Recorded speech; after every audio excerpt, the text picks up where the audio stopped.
What a spicy couple of weeks this turned out to be.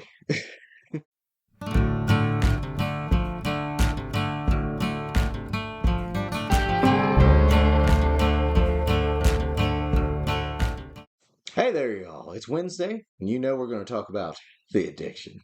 And speaking of addiction, starting right off the bat, we got a Microsoft Blizzard trying to hit us up like an ATM yet again. Look at this cute little buddy. Ain't he adorable? Yes, he sure is, ain't you, little buddy? Plus, I noticed they have him standing in a Dragonflight zone. Valdrakken, if I'm not mistaken. Nice subtle little manipulative tactic there, Microsoft Blizz. I see you. I see what you're doing. Now, how much would you be willing to pay for this little buddy? Well, for a while now, Microsoft Blizzard has been content to gank us for, between somewhere between 15 and 25, somewhere in there. However, with all these lawsuits and cease and desist flying around, Microsoft Blizzard has been racking up some legal fees. It's expensive, stomping on all these fans.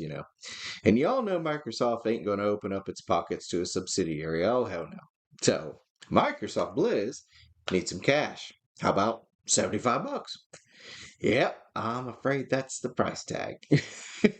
Now, truth be told, if you spend $75 on your gear store, you'll get this buddy thrown in. So legally, you can't say he cost $75. That's not 100% accurate. What is 100% accurate is the deplorable tactics utilized here.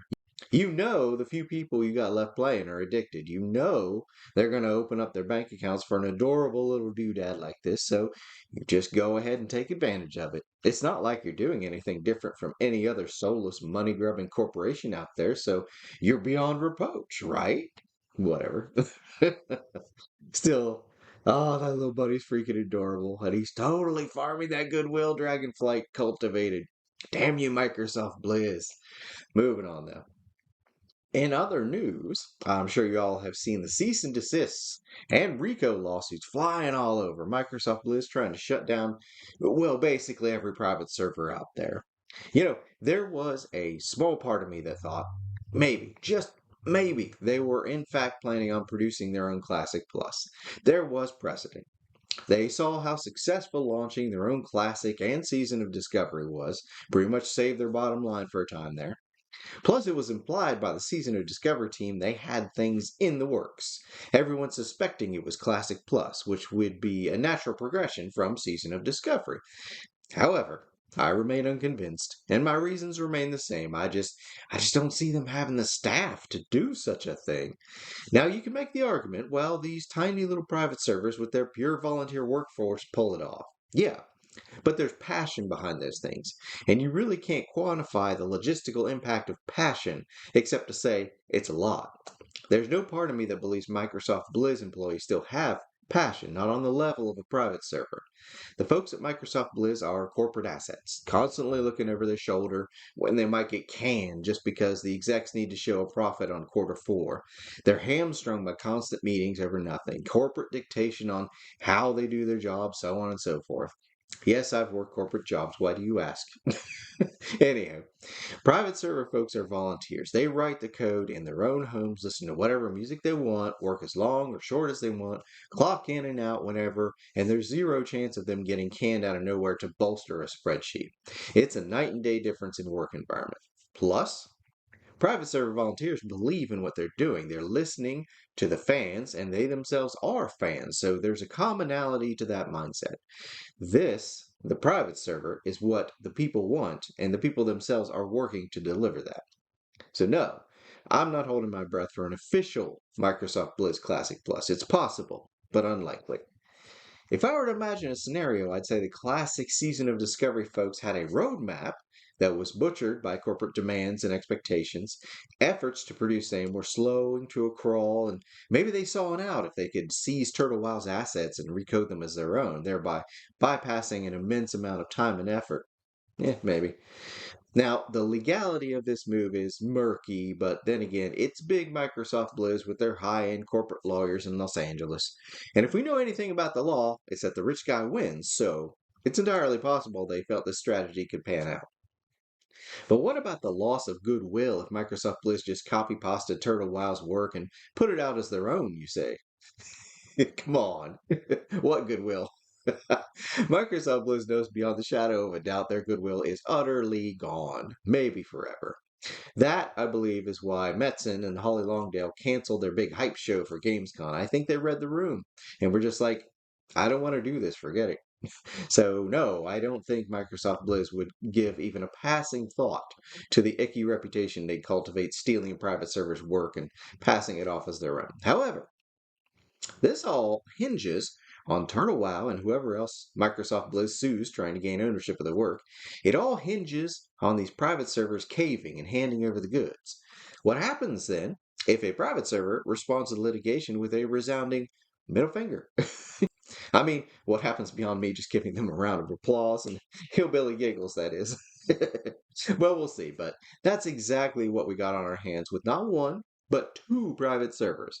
Now, this is an evolving situation, and I've done my diligence to try and keep up with the developing situation, but don't be surprised if this changes quickly. This is the situation as it is now. So, those of us who may or may not have played on Turtle WoW always speculated where the servers were actually located. For a long time, we figured it was Russia due to, reasons I won't get into. Then there started evolving a speculation of Europe, and I never did see why folks started thinking that. I didn't see any evidence or conjecture or anything. Then the RICO lawsuit hits from Microsoft Bliss, and I thought, well, this will probably be the biggest indicator of where Turtle WoW's actually housed. If they cave immediately, I think it's safe to assume the goods are in the EU, as we, the US, have a strong legal relationship with the EU. And if Turtle WoW didn't care, I think it might be safe to assume they're in Russia. Well, Turtle WoW didn't cave. Even more than that, Turtle has been and continues to post constantly their plans for the future. Not exactly the behavior of an entity that's concerned about this here lawsuit, now is it? So obviously I don't know where they are, but if I were a betting man, I'd say English isn't the native language there. Which makes me laugh. Imagine spending tens of thousands filing a lawsuit to find out the respondents in a country that couldn't give less of a crap right now. It's hilarious. And I think if I were to file said lawsuit and incur all those legal expenses, only to find out I might very well be up the creek, well, I try to goose my existing customers for some quick cash, say, maybe 75 bucks a piece, something like that. One more little tidbit before we close today's video out. And this is something I just found out about last night, so we'll see where it goes. But Blizz issued a cease and desist on Project Epoch, and the original development team immediately caved. However, Ascension then comes out of left field and grabs the project, keeps it going. Even more so than keeping it going, they're posting a roadmap for the future. It's not exactly the behavior of an entity that cares about a cease and desist, is it? Which makes you wonder where Ascension's located too, doesn't it? Plus, Ascension's been the only entity in over 20 freaking years of World of Warcraft to ever even tease a Tinker class.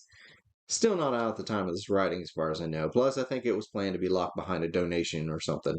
But anyway, though, I always had a favorable opinion of him for that reason. Plus, the fascinating approach to letting people mix and match class abilities, just throw class out the window and let people play. I always thought highly of that. I thought it was pretty neat. But we'll see if they're on solid ground and can dodge the fury of Los Angeles IP lawyers, I guess.